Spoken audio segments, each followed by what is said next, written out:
Mr. Soros, the eurozone crisis continues its downward trajectory and market anxiety continues to grow by the day. Why is the situation deteriorating so rapidly despite recent attempts to intervene?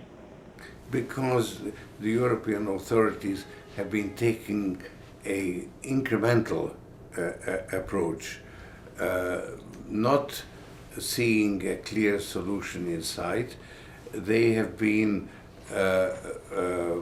doing whatever was necessary under the pressure of a crisis.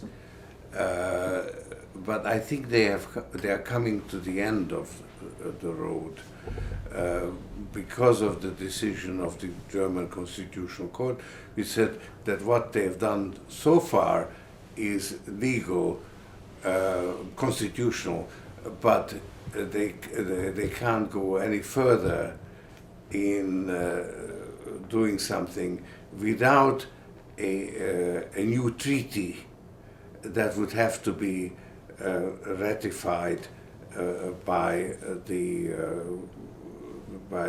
parliament. Mm-hmm. Mm-hmm. So, in your view, how should this vicious cycle, as some have described it, be broken? I think that the European member states of the eurozone have to get together and recognize that they need another treaty, creating the missing ingredient of the euro, namely a European treasury. And having done that, they can then, because that will take several years to actually implement, in the meantime, they could provide a guarantee to the European Central Bank that they would hold the central bank harmless against the solvency risks that it may be taking in order to keep the system together. Mm-hmm. Clearly, such a move has a profound political dimension. So the solution has to be political, but the politics look increasingly grim and divisive. What's your reading of the political debate right now in Europe? Well, it is so, and it is, of course, primarily focused in Germany. But I think that under the pressure of a crisis, the politically impossible becomes possible. So I think it's really in Germany that the leadership has to take this step. All eyes remain on Greece. Should Greece default and abandon the euro? And how likely is that?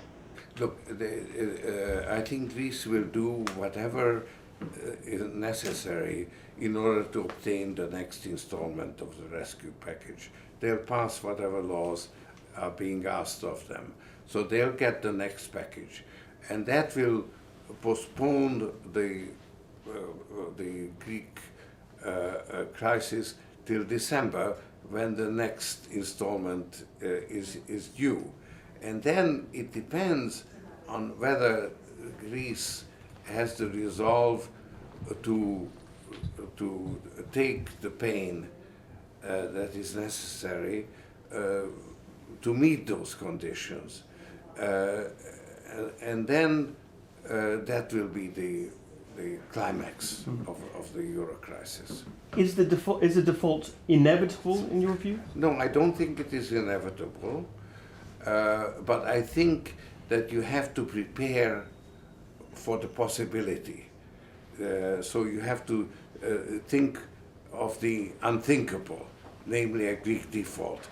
And you have to then make sure that it's a default that occurs in an orderly manner, because if it occurs in a disorderly manner, it could actually precipitate a global financial crisis, which would be maybe even more difficult to contain than the default of Lehman Brothers. Mm-hmm. What are the likely consequences of a managed Greek default?